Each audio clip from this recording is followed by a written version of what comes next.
am Carl Christopher, and this is The Weekly Savage.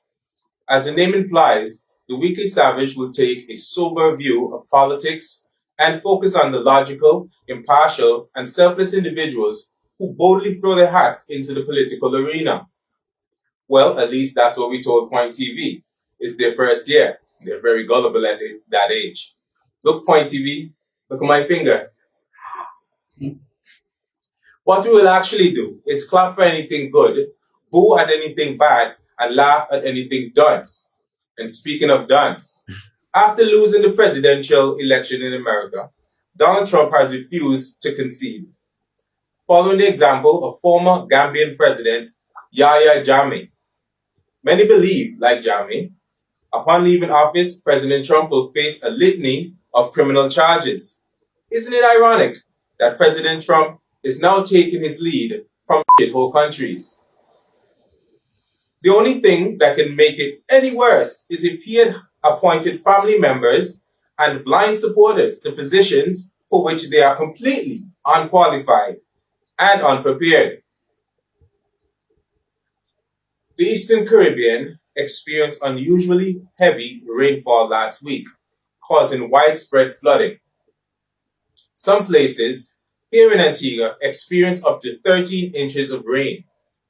That's 3 months worth of rain in a few hours, or as we like to say in Antigua, weather for leather. There were even reports of animals gathering 2 by 2. Wait, one more. I even saw Rose float by on a door while Jack was drowning. That's outdated. Okay, try this. Jet skiing around the block, that's some wet ass pickets. Bitch drivers getting stuck, that's some wet ass pickets. Many eyes were on Friesel Road and Airport Roads, and the work done by Bahamas Hot Mix. In all fairness, Antiguans have learned from this company that taking too long to finish is just as disappointing as finishing too fast. BMH, are you done yet, BMH? Are we there yet? But those rains were not a realistic test. The results were as predictable as the genealogy test on Barbuda. According to results, you are related to everybody. The record rainfall amount for Antigua for one day was 24 inches, and that was during Hurricane Lenny back in 1999. We had 13 inches in 6 hours. Do the math. Well, I'm not that good at math, but it was a lot. It was record rainfall. Name one city in the world that would not have flooded. Atlantis didn't get that much rain. By the way, there's a 13 inches in 6 hours joke we are not going to make because we're adults, Chem.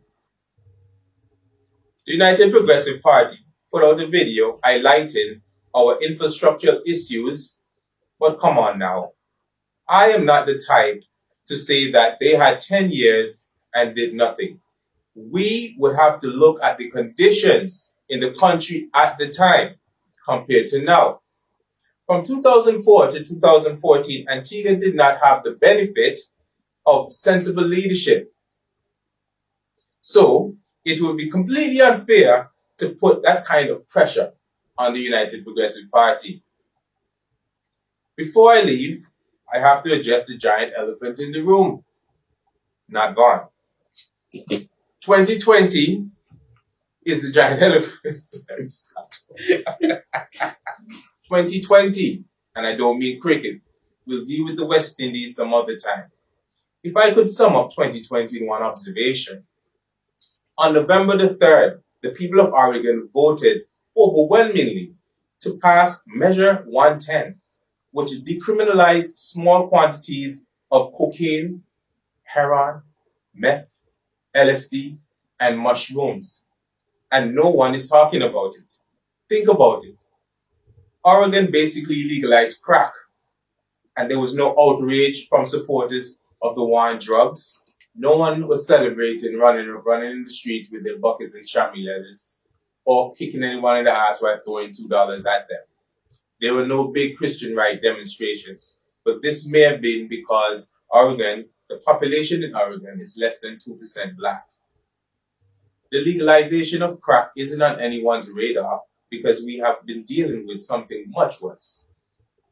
This year, we had to stand in line for rations, eating from cans, forced to cover our faces, can't go to the Capitol, lockdowns and curfews, citizens dying in police custody, war declared on customs officers, balancing economies versus lives, dogs swimming on Market Street because shark will come, sending frontline workers as tributes. We have in essence become the Hunger Games. And may the odds be forever in your favor. From COVID-19 to floods, this year felt more like a Bible story than real life. And like a Bible story, we can obsess over it and go crazy, or take the lesson that is available. The lesson is, let's be honest with ourselves. The lesson is, let's be honest with ourselves. We're not all thick. Some of us are just fat. When we look in the mirror as a nation, we have to be real. We are independent in name only, just like the rest of the OECS.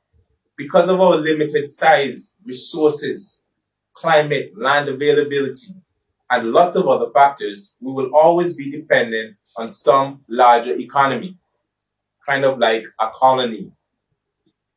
We will always need imports, from cars to materials for construction. And here, your internet and electricity are imported. That's a dependency. We cannot enjoy luxuries of a modern world and also be isolated from it. Your governments can't work miracles. They are not African evangelists. What do you want? Your money or 2 wives? You choose. The way forward for the Caribbean is true integration. Once upon a time, our leaders understood this. They understood that a united Caribbean was our path to strength. Over the years, we seem to be separated further and further apart, with our leaders satisfied with their little ponds when we could have been a great ocean together. Like for example, if you have one planting, it's nice, but together as a big bunch of plantings, you'll be more satisfying and stronger.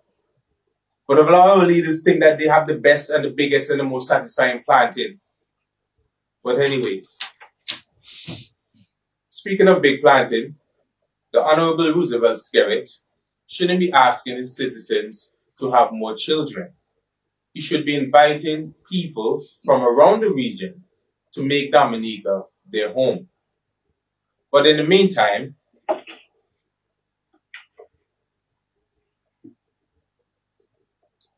to my DA ladies, I'll be there as soon as the airport opens up.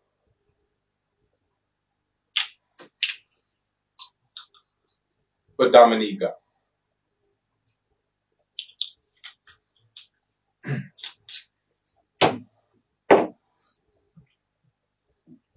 We're the solution to each other's problems.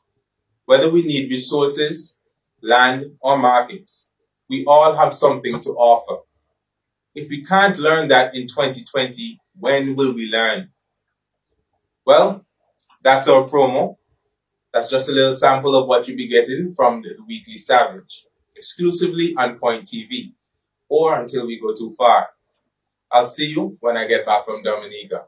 I am Carl Christopher, and I am not wearing any pants. Who the f*** writes this shit?